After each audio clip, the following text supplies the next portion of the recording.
굿모닝, 좋은 아침입니다. 오늘은 잠언효과 두 번째 시간 잠언 2장입니다. 먼저 제가 질문 하나 드리고 싶습니다. 간절함이 있으신지요? 질문 하나 더 드리면, 간절함이 있으면 모든 것을 만족스럽게 성취할 수 있을까요? 보통 어른들이 젊은이들에게 하는 잔소리 중 하나는 간절함이 없어서 너가 이 정도밖에 못 사는 거야. 내가 너만 할 때는 정말 간절함이 온몸에 배어 장조림같이 살았다.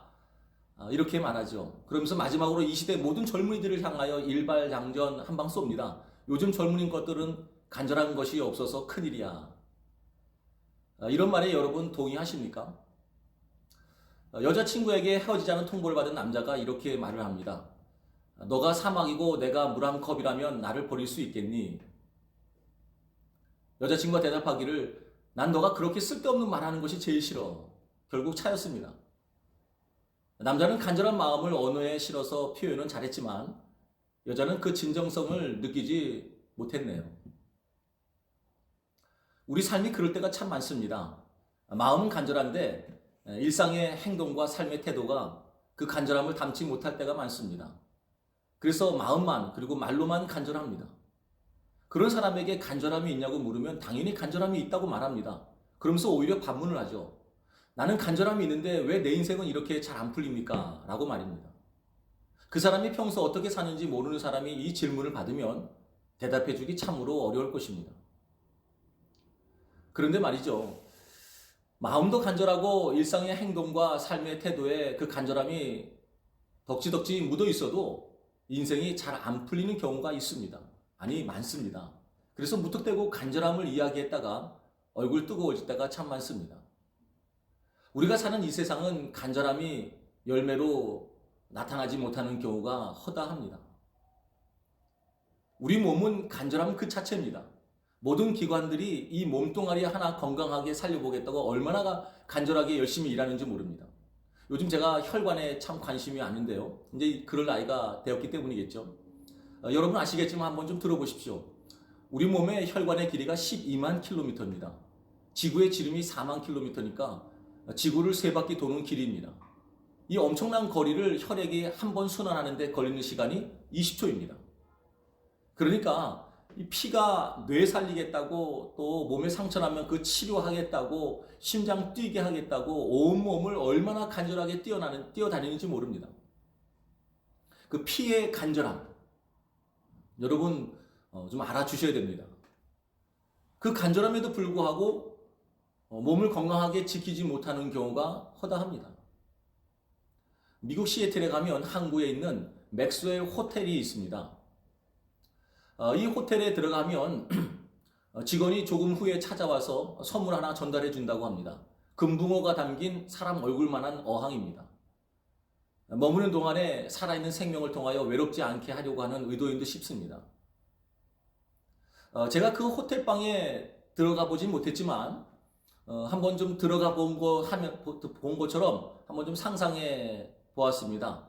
작은 어항 속에 있는 금붕어를 보면서 제가 이런 말을 붙여보는 상상을 해봤습니다. 잠시도 가만히 있지 않는 금붕어야. 너는 저 창문 밖 지중해로 나가고 싶은 간절함에 온몸을 스프링처럼 흔드는구나. 그러나 그럴 수 없습니다.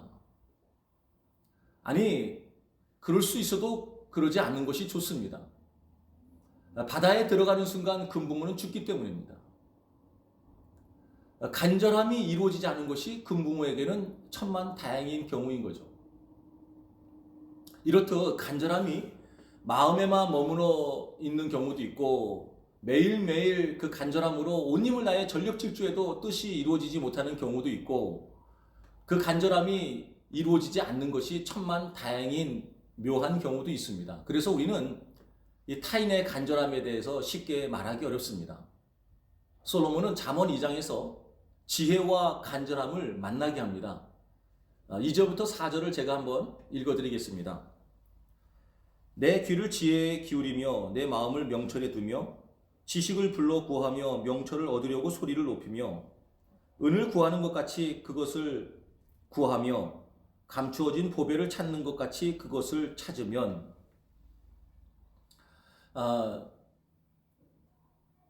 지혜에 대하여 간절한 마음을 가지라는 것입니다. 은을 구하는 것 같이 보물을 찾는 것 같이 간절하게 지혜를 구하고 찾으라는 것입니다. 그러면 세 가지 선물을 얻게 될 것이라고 말씀합니다. 첫 번째가 하나님을 경외하는 법을 깨닫고 하나님을 깊이 알게 된다는 거죠. 이거 쉽게 표현하면 하나님의 사랑 안에서 기쁨의 삶을 누릴 수 있다는 것입니다. 두 번째 선물은 악으로부터 보호를 받게 된다는 것입니다. 악을 구별하는 지혜이고 피할 줄 아는 지혜니까 뭐 당연한 결과이겠죠. 세 번째는 선한 길로 인도해 준다고 하는 것입니다. 한번 악인을 생각해 보겠습니다. 여러분, 도둑이 왜 도둑질할까요? 간절함 때문입니다. 오죽하면 도둑질 하겠습니까? 간절함 때문에 악인이 된 경우입니다. 호세아 선지자가 이방 민족과 혼합한 에브라임 지파를 두고 이런 재미난 표현을 썼습니다. 호세아서 7장 8절에 보면 에브라임이 여러 민족 가운데 혼합되니 그는 곧 뒤집지 않은 전병이로다. 이 전병은 우리식으로 표현하면 호떡입니다. 호떡을 기름에 넣고 익힙니다. 그런데 뒤집지를 않습니다. 그래서 한쪽 면만 시커멓게 타버리고 다른 쪽 위쪽은 익지 않아서 먹을 수 없는 호떡이 되고 맙니다. 도둑질이 이런 호떡과 같은 모습입니다. 악인의 삶이 먹을 수 없는 호떡과 같은 것입니다. 이처럼 간절함을 잘못 사용하면 그 꼴이 된다는 표현이겠죠. 왜 악인들은 이렇게 사는 것일까요? 간절함이 없어서일까요? 그렇지 않습니다. 간절함은 이미 충분합니다. 지혜가 없어서 그렇습니다. 그 간절함으로 지혜를 구했더라면 틀림없이 선한 길을 찾았을 텐데 말입니다. 솔로몬은 지혜가 세상에서 가장 귀한 것을 알았습니다. 그래서 누구든지 간절함이 만약에 있다면 그 간절함으로 제일 먼저 지혜를 구하고 찾으라고 말하고 있는 것입니다. 그러면 양쪽 알맞게 잘 구워진 호떡이 선물로 손에 쥐어지게 되겠죠. 오늘 호떡 하나 사 먹어야겠습니다. 신달자 시인이 쓴 시 하나 소개하겠습니다. 제목이 간절함입니다. 이 시는 시인이 작년에 교통사고를 당해서 허리뼈 골절을 당해 병실에 누워 있으면서 쓴 시라고 합니다. 그 무엇 하나에 간절할 때는 등뼈에서 피리 소리가 난다. 열 손가락, 열 발가락 끝에 푸른 불꽃이 어른거린다. 두 손과 손 사이에 깊은 동굴이 열리고 머리 위로 빛의 통로가 열리며 신의 소리가 내려온다. 바위 속 견고한 침묵에 온기 피어오르며 자잘한 잎들이 오물거리고 모든 사물들이 무겁게 허리를 굽히며 제 발등에 입을 맞춘다. 엎드려도 서 있어도 몸의 형태는 쓰러지고 없다. 오직 간절함 그 안으로 동이 터오른다. 허리뼈 골절을 당했으니까 움직이기는 어려웠을 것입니다. 그래도 움직이고 싶었어요. 그 간절함을 시로 표현한 것입니다. 간절함이 있다고 몸을 움직일 수 있는 것은 또 아닙니다. 그러나 그 간절함으로 시인은 간절함을 이해하는 지혜를 얻은 듯합니다. 간절함과 지혜가 만난 것입니다. 그러면 삶은 시가 됩니다.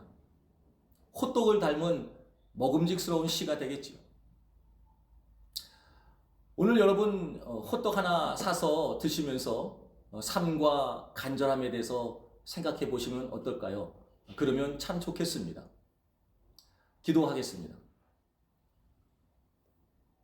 사랑의 하나님, 감사합니다. 우리에게 지혜의 말씀 잠언을 허락해 주심을 감사합니다. 오늘은 잠언 2장을 통하여 간절함에 대해서 묵상했습니다. 우리 모두는 간절함이 있습니다.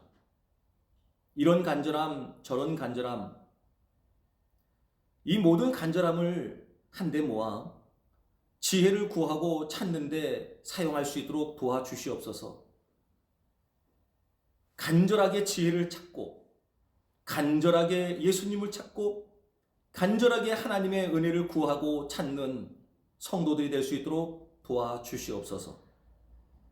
우리의 삶 속에 하나님께서 은혜를 주실 때 잘 익은 맛있게 익은 먹음직스러운 호떡과 같은, 아니 시와 같은 그런 하나님의 선물이 주의 백성들의 삶 가운데 은혜로 펼쳐지게 하여 주시옵소서.